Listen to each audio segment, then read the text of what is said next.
So the last thing we need to be able to do is take an equation of a circle that is not in standard form and rewrite it in standard form so that we know where is the center, what is the radius, so that if we need to go through and make a graph, we could. Okay, so this equation right here does not look like a circle at this point in time. It's not x squared plus y squared equals a number squared, okay? So what we're going to do is we're going to use completing the square in order to do this. All right, so we're starting with x squared plus 4x. There should be something right after that 4x so that this can become parentheses squared. So we got to figure out what goes in that spot. Okay. Then we have y squared minus 8y. There should be something after that so that that becomes a perfect square trinomial and we can make it parentheses squared. Okay. And then whatever we introduce on the left side of the equation, we're also going to introduce on the right side of the equation to maintain balance in the equation. Now before we did this by doing plus a number minus a number, but now we have an equation where we don't have x on one side, y on the other. We have x and y on one side and a number on the other, so we can just add to both sides to maintain balance. Okay, so the way that we did this before, completing the square always says take a look at the b value, divide it by 2, and square it. And that's what's going to go in the blank, okay? And we're going to do the same thing over here with the y term as well. So that means we're doing 4 divided by 2 and squaring it. Well, that's just 2 squared, which is 4. So this blank should be a 4. And that would make x squared plus 4x plus 4, which factors down into parentheses squared. Because if I do x plus 2, whatever the b over 2 was, squared, if I FOIL this out, I'm going to get x squared plus 4x plus 4. Okay? So now for the other part, we're going to do the same idea. This is minus 8y. So there, when I do b over 2 squared, I'm going to have negative 8 over 2 squared.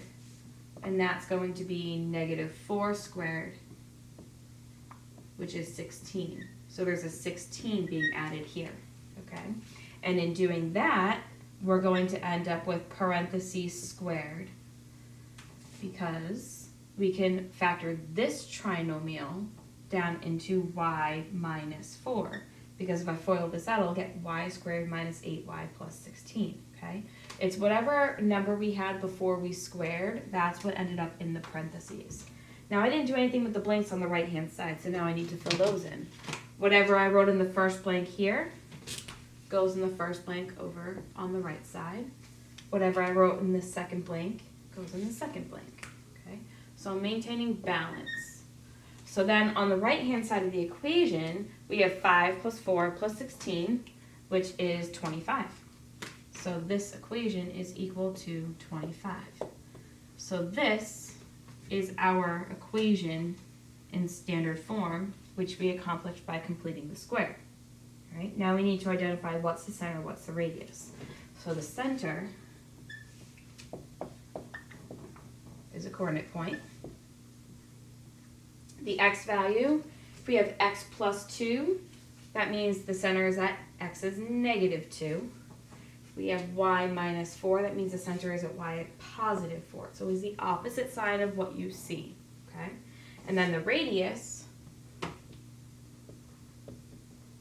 which you could just write r equals, that's the square root of the constant on the right hand side because this is r squared, so I need to square root that.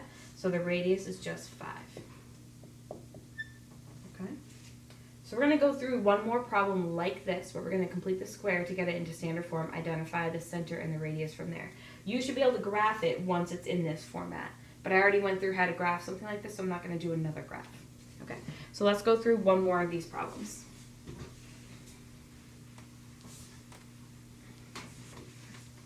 And realistically, the only way it's going to get harder is if you have to deal with fractions because those constants were even in the middle when you do the b over 2 squared. So this time we're going to do x squared plus 3x plus y squared plus 6y equal to 0. Okay? X squared plus 3x plus y squared plus 6y is equal to 0. So again, the first thing I'm going to do is going to fill in those lines for the blanks. Okay? So I have x squared plus 3x plus something will become a perfect square trinomial.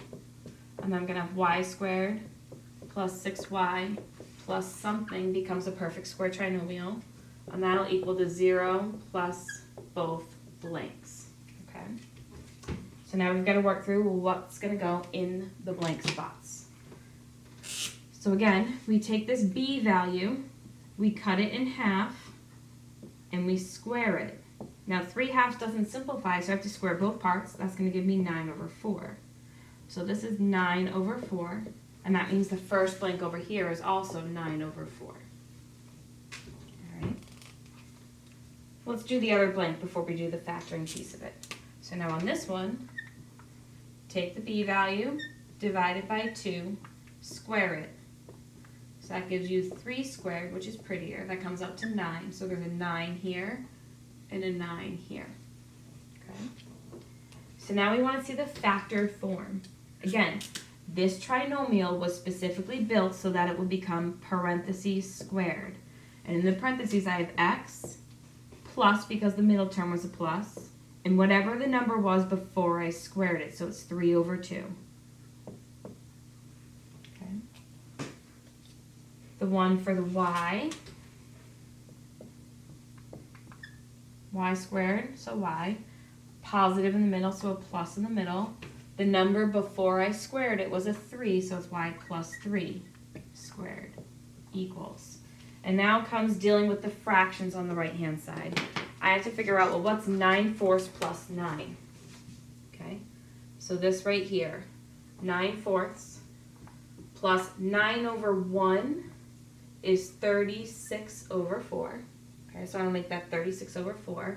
Add those together, I'm going to get 45/4. So this is equal to 45/4. So it's not the prettiest radius in the world. Okay? Because that's not a perfect square. But that's the equation in standard form. So now to finish this off, we need to identify what's the center, what's the radius. Center will be fairly easy. Radius, we're going to have to work at a little bit.